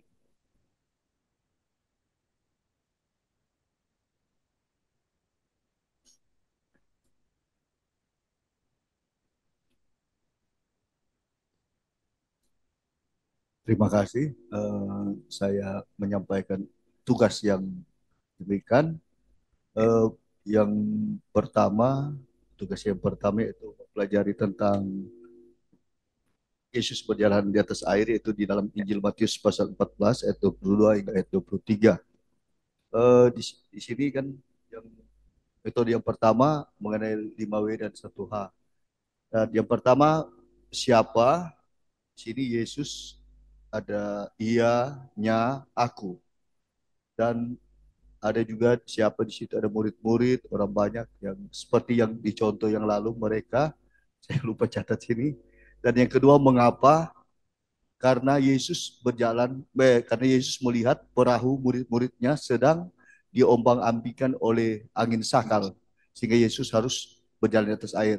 Kapan? Setelah Yesus selesai memberi makan 5.000 orang, baru apa atau peristiwa Yesus berjalan di atas air, di mana di tengah danau. Bagaimana? Karena Yesus Maha Kuasa sehingga ia berjalan di atas air. Pelajaran yang diperoleh, Yesus Maha Kuasa, Yesus Maha Mengetahui. Maha Kuasa maksudnya dia boleh berjalan di atas air karena dia Maha Kuasa. Ya, Maha Mengetahui, dia bisa mengetahui walaupun di tempat yang berbeda, dia boleh mengetahui bahwa murid-muridnya dalam keadaan yang tidak mampu ketika menghadapi angin sakal atau angin ribut. Dan tugas yang kedua yaitu Mazmur 23 ayat 1 hingga ayat yang ke-6, dengan perikop Tuhan gembalaku yang baik. Eh, Pelajaran yang diperoleh dari ayat 1 dan 2 tentang mencukupi segala kebutuhan jasmani, ayat 1 dan ayat 2. Ayat yang ketiga tentang Tuhan memberi kepuasan rohani. Ayat 4 dan 5 tentang perlindungan dan pertolongan Tuhan. Ayat 6 tentang penyertaan Tuhan yang tidak pernah habis. Ayat itu tugas yang kedua. Tugas yang bagian yang ketiga yaitu tentang melihat perbandingan antara versi-versi dari terjemahan ada King James, bahasa Indonesia masa kini, eh, versi firman Allah yang hidup. Dan saya mengambil dari bahasa Indonesia masa kini dan versi firman Allah yang hidup. Yang pertama, kata miskin, yaitu dalam versi BMK atau bahasa Indonesia masa kini, memiliki pengertian merasa tidak berdaya dan hanya bergantung pada Tuhan saja. Yaitu tugas, saya lupa, dalam Injil Matius pasal 5 ayat 3 kata itu. Nah, dan yang kedua, kata miskin dalam versi firman Allah yang hidup artinya eh, rendah hati. Jadi saya lebih condong kepada versi bahasa Indonesia masa kini, yaitu jadi lebih jelas pengertiannya, yaitu dengan memakai versi bahasa Indonesia masa kini, arti miskin yang dimaksud yaitu merasa tidak berdaya dan hanya bergantung pada Tuhan saja. Terima kasih, ini yang dapat saya presentasikan. ya, baik. Puji Tuhan. Iya, Pak. Prinsipnya apa yang dipresentasikan secara teori sudah benar. Hanya Izin sedikit koreksi saja, Bapak Pak. Oh untuk ya, audio. oh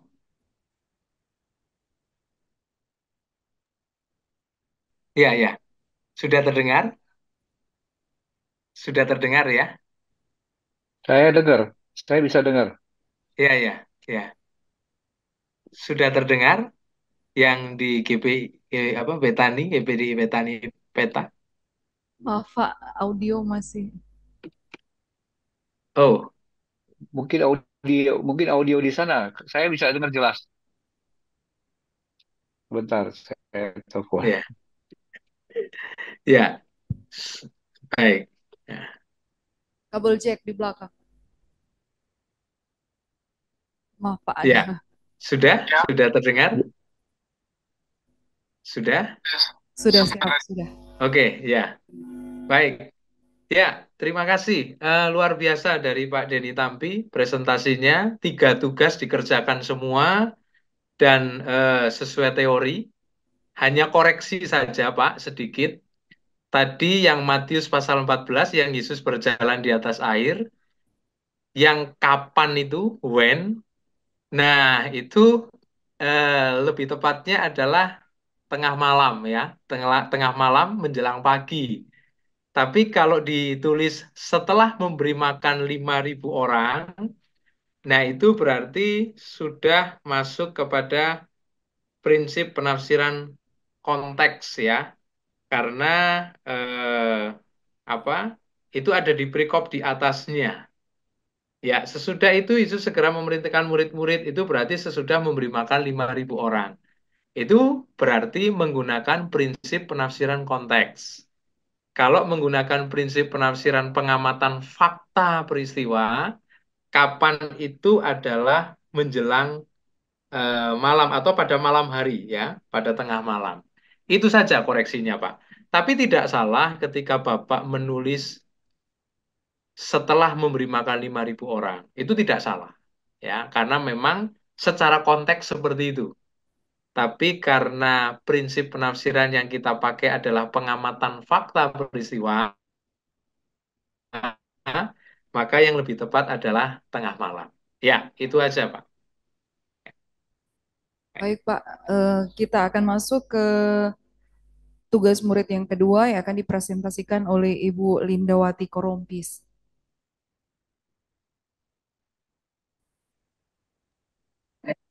Ya, bisa lanjut Silakan sama kepada saya. multimedia.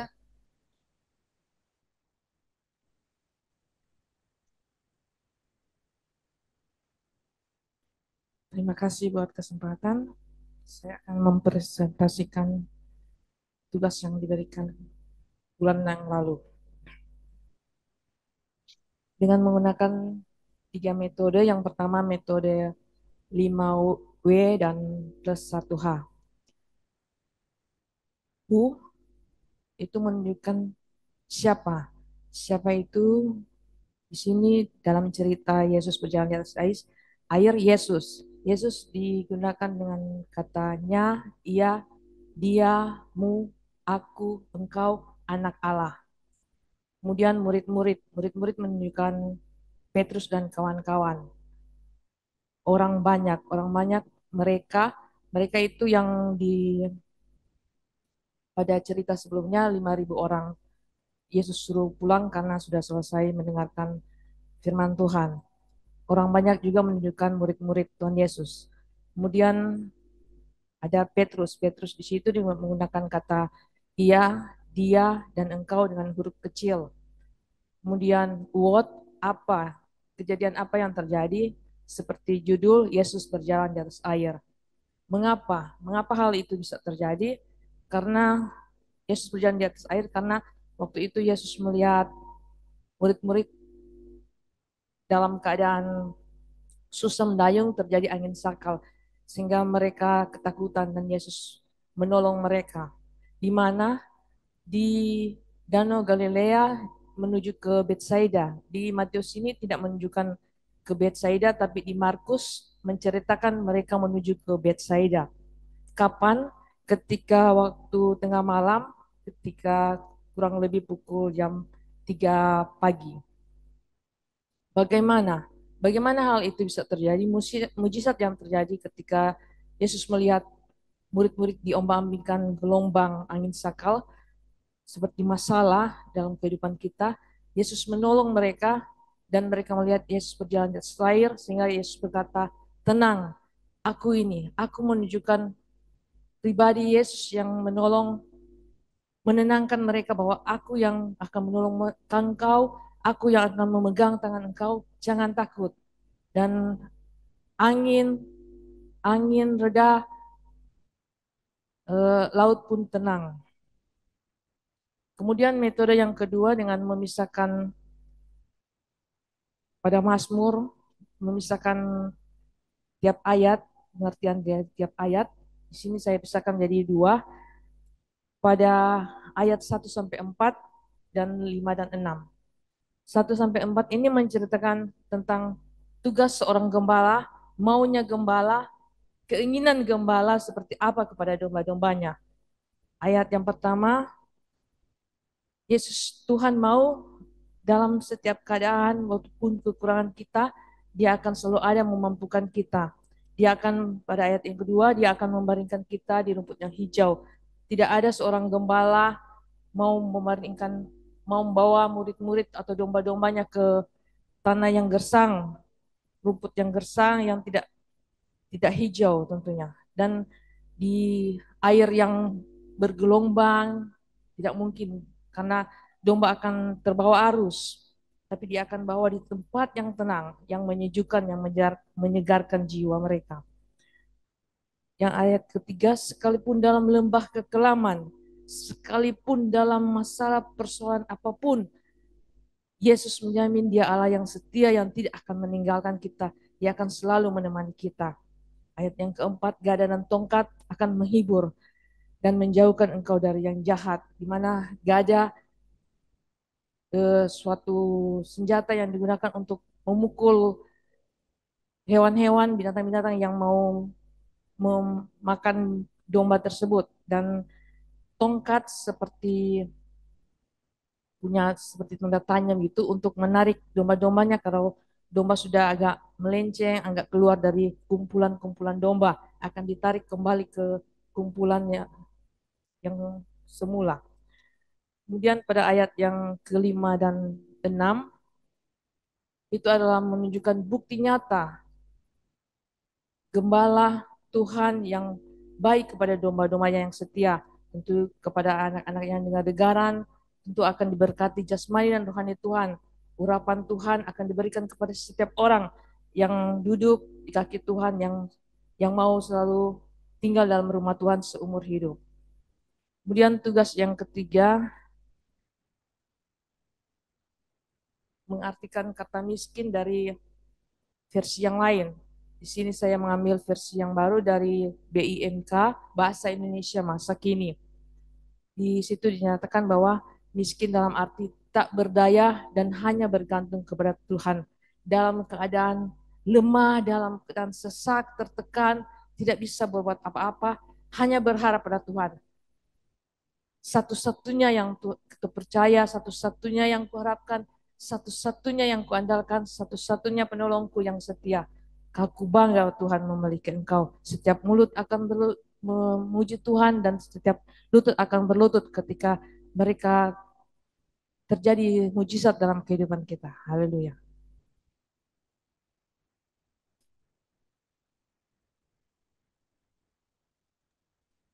Ya, baik. Untuk yang pertama, yang Matius 14 eh, cukup lengkap ya data-datanya. Hanya tadi sayangnya yang pelajaran apa yang diperoleh tadi belum sempat dibacakan. Lalu kemudian yang kedua yang Mazmur ya sudah cukup bagus dibagi menjadi dua kelompok sub pembahasan ya. Yang tugas gembala pasal ayat 1 sampai 4 dan kemudian ayat 5 sampai 6 itu sub pembahasan yang lainnya.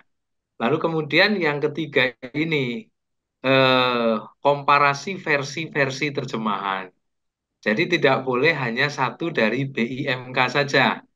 Jadi harus disandingkan dengan versi yang lain.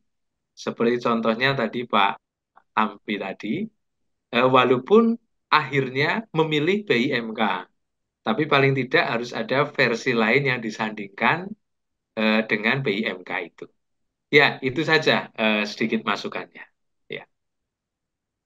Baik, terima kasih bagi yang sudah mempresentasikan tugas.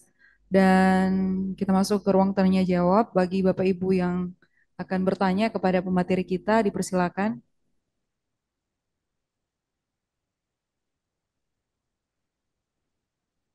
Sepertinya sudah pas, semua sudah mengerti materi yang telah diberikan. Sudah mengerti apa sudah mengantuk nih?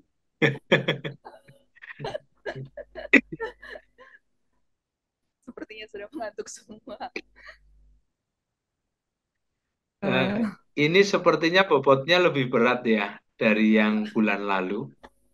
Bulan lalu meskipun tiga, ini cuma satu, tapi ada tiga juga. Konteks dekat, konteks menengah, dan konteks jauh. Iya, nanti yang bulan berikutnya mungkin bisa lebih berat lagi. Jadi kita bertahap begitu. Ya.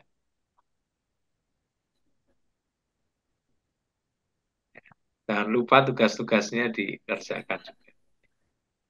Ya, sebaiknya memang kalau ada kesempatan langsung dikerjakan. Kalau enggak, lupa itu.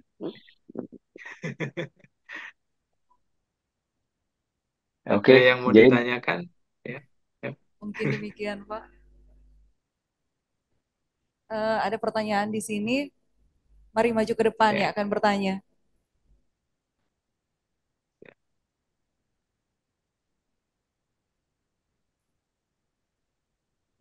Silakan. Shalom, selamat malam. Terima kasih atas kesempatan Ya. yang diberikan kepada saya dan nama saya Yospina Mendome. Tadi saya mengikuti materi dan saya tangkap dan saya sangat terberkati di dalam Matius 19 ini terkhusus ayat 29 mengenai upah mengikuti Yesus akan memperoleh 100 kali lipat. Eh, Seperti penjelasan Bapak tadi bahwa bukan matematis tapi metafora. Dan di sini Pak saya mau bertanya, seringkali saya ikut ibadah di kalangan karismatik ini mengenai berkat doa, seperti contohnya begini, berkati 30 kali lipat, 60 kali lipat sampai 100 kali lipat. Dan saya sering mendengar itu tentang berkat, tentang matematis. Jadi di sini Pak, saya supaya kami tidak salah berdoa dan tidak salah menyampaikan kebenaran firman Tuhan. Jadi tolong dijelaskan apa maksud dan arti dari 30, 60 sampai 100 kali lipat. Terima kasih, Tuhan memberkati. Ya. Ya, baik Bu. Nah, itu sebenarnya tadinya mau saya kasih untuk tugas itu ya. Tetapi malah ini yang ditanyakan. Ya, jadi ada akibat itu pasti ada sebab ya. 30, 60, 100 itu kan sebagai akibat. Nah, sebabnya apa? Ya ada benih yang ditabur di tanah yang baik. Jangan lupa ada 4 jenis tanah. Dan tanah yang keempat itu tanah yang baik. Nah, seringkali orang hanya mikirin di hasilnya saja. Tapi nggak mikirin apakah dia termasuk kategori tanah terbaik atau tidak. Jadi seperti itu, mau 30, mau 60, mau 100 itu adalah hasil yang dikeluarkan oleh tanah yang baik, tanah jenis yang keempat. Ya, berarti yang kita harus fokuskan adalah ya tanah kita ini harus tanah yang baik. Nah, kalau dia menghasilkan 30, 60, ya nggak masalah, yang penting ada hasil. Ya, tidak ditekan oleh kekhawatiran, tidak dicuri oleh burung benih itu. Ya mau 30 nggak apa-apa, 60 juga nggak apa-apa, tidak harus 100. Artinya, kalau mau dianalogikan dengan Injil Yohanes yang pokok anggur, itu berarti kita menghasilkan buah. Ya, jadi kalau kita dengar firman, kita paham, lalu ada buahnya, ada praktek hidupnya. Nah, itu. Nah, praktek hidup sejauh dari pemahaman kita kepada firman. Sejauh dari kecintaan kita kepada firman. Tanah yang baik itu tanah yang terbuka untuk benih. Ya, yang cinta kepada firman, nggak ada batu-batu di sekitarnya. sampah-sampah disingkirin, batu-batu disingkirin, karena memang dia khususkan untuk firman. Nah, nanti buahnya akan nyata dalam praktek hidupnya. Ya mau 30, mau 60 nggak apa-apa, nggak harus 100. Dan itu beda pengertiannya dengan yang 100 kali lipat di Matius pasal 19. Ya, berbeda itu. Sama analoginya yaitu hasil, tapi kalau yang sini upah. Upah itu pemberian dari Tuhan. Tapi kalau yang ini adalah akibat dari sebab. Sebabnya apa? Tanahnya baik, tanahnya bagus. Nah, jadi kalau Bapak Ibu Saudara mungkin baru bisa praktek-praktek firman, belum belum banyak, nggak apa-apa, yang penting udah praktek. Ya, udah menolong orang, mungkin ya jumlahnya tidak banyak, sudah mengampuni sesama, ya sudah memperhatikan pekerjaan Tuhan, menghormati hamba Tuhan. Mungkin saya belum banyak dalam praktek firman, taruhlah saya ini masih 30, nggak apa-apa. Karena firman yang kita dengar itu kita praktekkan, ada hasil gitu. Itu ya pengertiannya Ibu, beda dengan yang Matius 19 yang upah tadi. Ya, mungkin Demikian, sudah jelas. Ya, masih ada pertanyaan lain lagi? Sudah mengantuk semua, Pak. Terima kasih. ya. Mungkin sudah pas. Mungkin ada yang mau tanya, ini Bapak ini Lumempo tapi kok logatnya Jawa itu ya. Nah, itu pertanyaan. Itu nanti Bu Yuli nanti bisa menjawab itu. Ya, baik. Ada lagi? Sepertinya sudah pas, Pak. Oh ya, baik. Iya.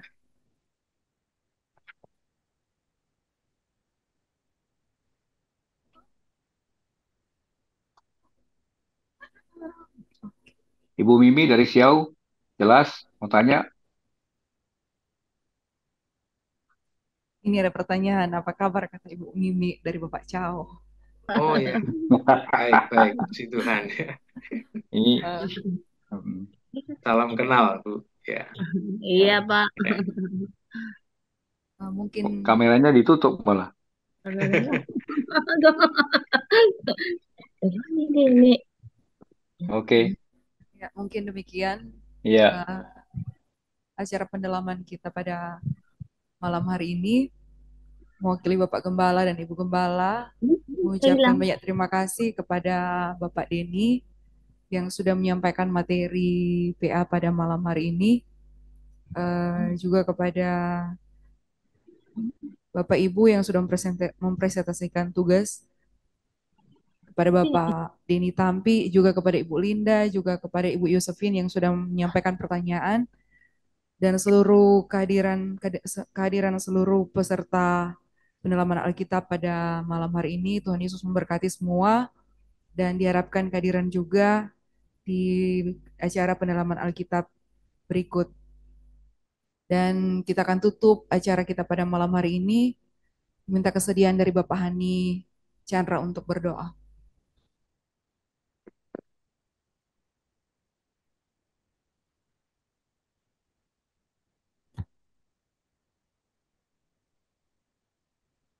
Ya Tuhan, sebelum kita akan tutup, mari kita berdoa. Tuhan Yesus, terima kasih banyak di mana pada malam hari ini Tuhan kami sudah mengikuti pelajaran Alkitab yang kedua. Tuhan tolong kiranya apa yang disampaikan tadi boleh berguna bagi kami semua yang ada. Kami tahu Tuhan, kami mungkin bukan orang pintar Tuhan. Tapi kiranya Tuhan tolong kasih hikmat, kasih kemampuan supaya kami mengerti. Berkati bagi pembicara yang sudah membawakan materi bagi kami. Berkati jemaat peta, berkati Bapak Gembala, Ibu Gembala, berkati kami semua Tuhan. Terima kasih Tuhan, kami akan tutup acara pada malam hari ini. Dalam nama Yesus, haleluya, amin. Ya Tuhan. Baik, puji Tuhan. Terima kasih Ya, Pak Pak Yanse, Denny, Bu thank you. Yuli, Terima kasih banyak Tuhan semua ya, berkati Pak Denny. jemaat. Ya, Tuhan Ya, berkati. Sampai yuk, jumpa terima lagi. kasih. Sampai jumpa lagi. Selamat Ya. malam. Oh, Oh, Christian. Hmm. oh ya, Stian. Sudah. Baik. Saya mohon izin live ya. Baik. Ya, Ya. sampai nanti Pak Dani. Ya. Makasih banyak. Terima kasih Baik. Berarti Ya. malam. Ya. Ya, thank you semuanya. Tuhan berkati. Selamat malam. Terima kasih Bapak. Ya, Bu Mimi. Semuanya thank you.